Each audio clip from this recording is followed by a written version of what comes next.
ఒక పెద్ద భారీ తిమింగలం మాట.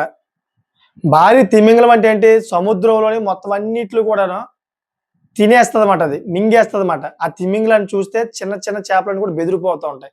అటువంటి క్రమంలోనే ఒక పెద్ద పోలీస్ ఆఫీసరు 1000,00,00,000 అక్రమంగా అయితే సంపాదించాడు.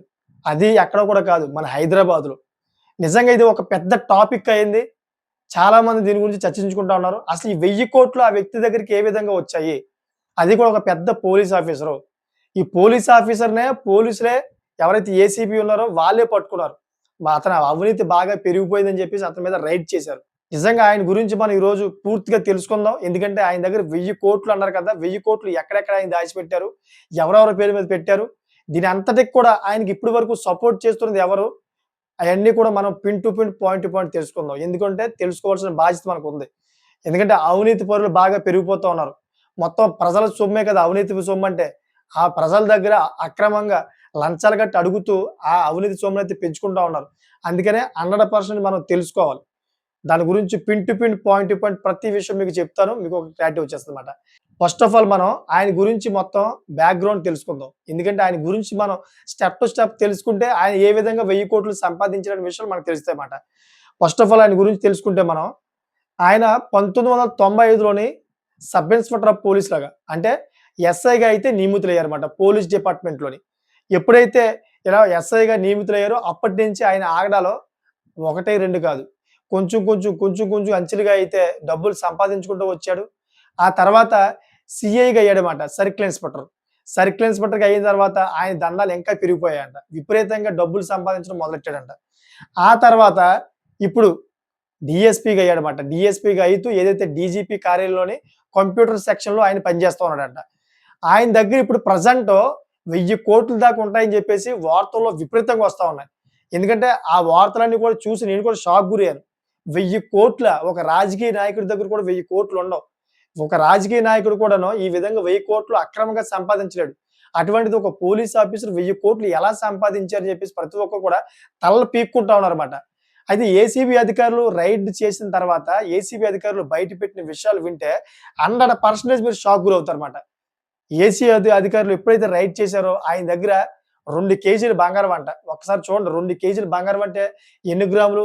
కేజీకొచ్చి 1000 గ్రాములు అంటే 2000 గ్రాములు. ఇప్పుడు ప్రెజెంట్ మనకి గ్రామ్ వచ్చేసి ఎంత రేట్ ఉంది? 12,000 చిల్లర ఉంది. 12,000 ఏసుకోండి.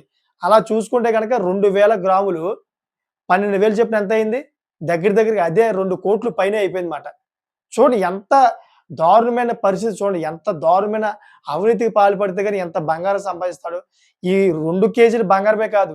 ఏదైతే బ్యాంక్ ఉందో బ్యాంక్ డిపాజిట్‌లే దగ్గరగా ఓ 30, 40 లక్షలున్నాయంట. అంతేకాకుండా ఆయన పేరు మీద విల్లాలు, అంతేకాకుండా ఆయన పేరు మీద స్థలాలు, పొలాలని అన్నీ లెక్క కట్టుకుంటే దగ్గర 1000,00,00,000 దాకా వస్తదంట మార్కెట్‌లోని. చూడండి.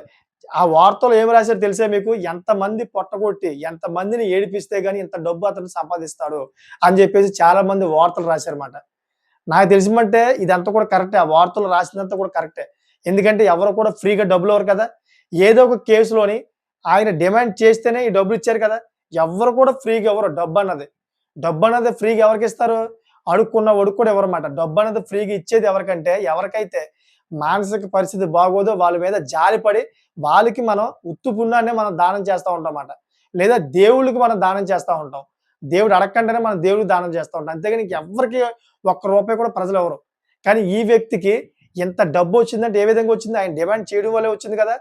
100% ఆయన డిమాండ్ చేశాడు గాబట్టే, లంచాలు తీసుకున్నాడు గాబట్టే ఈ 1000,00,00,000కి అధిపతి అయ్యాడన్నమాట. ఇక్కడ ఒకసారి మనం గమనించాలన్నమాట. చాలా మంది ప్రభుత్వ ఉద్యోగులు అది చిన్న స్థాయిని అవ్వనివ్వండి, లేదా పెద్ద స్థాయిని అవ్వనివ్వండి. ఏదైనా గాని ర్యాంక్ ఇక్కడ సంబంధం లేదు. చాలామంది ఏమనుకుంటారు, నేను సంపాదించేస్తున్నా, చాలా మంది డబ్బులు వస్తున్నాయి దగ్గరికి, రోజుకి ఒక 10,000 దాకా సంపాదించుకుంటున్నాను నేను లంచాల ద్వారా అని చెప్పేసి చాలామంది ఫీల్ అవుతూ ఉంటారు. ఈ ఫీలింగు ఎన్నాళ్ళో ఉండదు నాకు తెలిసిన మట్టుకైతే. ఎందుకంటే ప్రభుత్వాలు అన్నీ కూడా గమనిస్తా ఉంటాయన్నమాట. ఏదో ఒక రోజు వాళ్ళకి సమరపాఠం పాడతారన్నమాట. 100% పాడతారన్నమాట. ఎందుకంటే ఇప్పుడు ఈయన లైఫ్‌లోని చూడండి. ఈయన లైఫ్ దగ్గరగా 30 సంవత్సరాలయింది. అంటే 31 ఇయర్స్ 30 సంవత్సరాలు పెట్టి 31 ఇయర్ నడుస్తుందన్నమాట. ఈయన సర్వీస్‌లోని మొత్తం 1000,00,00,000 సంపాదించాడు కదా! ఈ 1000,00,00,000 కూడా ప్రభుత్వం లాగేసుకుంటుంది. ఇప్పుడు ఏం ఉపయోగం? మొత్తం ఎవరైతే బంధువులున్నారో బంధువుల దగ్గర పరువు పోయింది. అంతేకాకుండా ఏదైతే పిల్లల కోసం అని చెప్పేసి ఈ లంచాలన్నీ పోగుబెట్టి ఈ పిల్లల కోసమే అని చెప్పేసి ఇయన్నీ కూడా సంపాదించాడు కదా! ఈ పిల్లలకు లేకుండా అయితే ప్రభుత్వం ఇప్పుడు తీసుకుపోతుందన్నమాట. ఆయన ఏదైతే జీతం తీసుకున్నాడో 1995 నుంచి ఇప్పటి వరకు ఆయనకి లెక్కగట్టి జీతానికి ఇంట్రెస్ట్ అంతా జోడించి ఇప్పటి వరకు ఎంతైతే ఉందో అంతా వదిలేసి మిగతాదంతా కూడా ప్రభుత్వం పట్టుకుపోద్ది. 100% గ్యారంటీ ఇస్తున్నారన్నమాట. ఎందుకంటే ఏసీపీ రైడ్ చేసిన తర్వాత లెక్కలు, ఈ తూనికలు అన్నీ చేసి మొత్తం గవర్నమెంట్‌కి అప్పజెప్తది. గవర్నమెంట్ దాన్ని సీజ్ చేసేయమంటదన్నమాట. గవర్నమెంట్ తీసేసుకుంటది. ఈ విధంగా అవుతది కాబట్టే ఎవరైనా ప్రభుత్వ అధికారులు గాని, ప్రభుత్వ ఉద్యోగస్తులు గాని, చిన్న ఉద్యోగస్తుల గురించి చెప్తున్నాను. ఎటువంటి లంచాలకు మాత్రం పాల్పడొద్దు. ఈరోజు మీకు లంచాలు ఇస్తున్నారని చెప్పేసి మీరు తీసుకున్నా గాని, చిన్న ఉద్యోగస్తులకి రోజుకి 2000, 3000 వస్తాయని చెప్పేసి మీరు సంబరపడినా గాని, రేపన్న రోజు మీ మీద రైడ్ చేస్తారు. మీరెప్పుడైతే ఈ సంపాదన సంపాదిస్తా ఉన్నారో, ఇయన్నిటిని కూడాను రేపన్న రోజు అంటే మీకు సర్వీస్ లాస్ట్‌కొచ్చినప్పుడు లేకపోతే ఒక సర్వీస్ ఒక 10 ఇయర్స్, 15 ఇయర్స్ అయిన తర్వాతైనా గాని మీ మీద రైడ్ చేస్తారు. రైడ్ చేసి ఏదైతే ఇదంతా కూడా అక్రమంగా సంపాదించారో ఈ డబ్బులన్నీ కూడా ప్రభుత్వం లాగేసుకుంటది. 100% చెప్తాడన్నమాట ఇది. హైదరాబాద్‌లోని ఈ విషయం ఒక సంచలన సంఘటనగా వెలుగు చూసిందన్నమాట. మొత్తం ప్రభుత్వ అధికారులు అందరూ కూడా షాక్ గురవుతా ఉన్నారు. అంటే రేపు కూడా మన నంబర్ వస్తదేమో అని చెప్పేసి కొంతమంది అవినీతి అధికారులు టెన్షన్ పడిపోతా ఉన్నారన్నమాట. వాళ్ళకి నిద్ర పడతలేదన్నమాట. ఏసీబీ అధికారులు ఎప్పుడు మా మీద రైడ్ చేస్తారు అని చెప్పేసి టెన్షన్‌కి గురవుతా ఉన్నారు. ఎందుకంటే కరెక్టు. చాలా మంది అధికారులు ఇటువంటి పనులు చేస్తా ఉన్నారు. రీసెంట్‌గా హైదరాబాద్‌లోనే కొన్ని వందల కోట్లు సంపాదించాడు. ఎవడు? లా ల్యాండ్ అండ్ సర్వే అధికారి.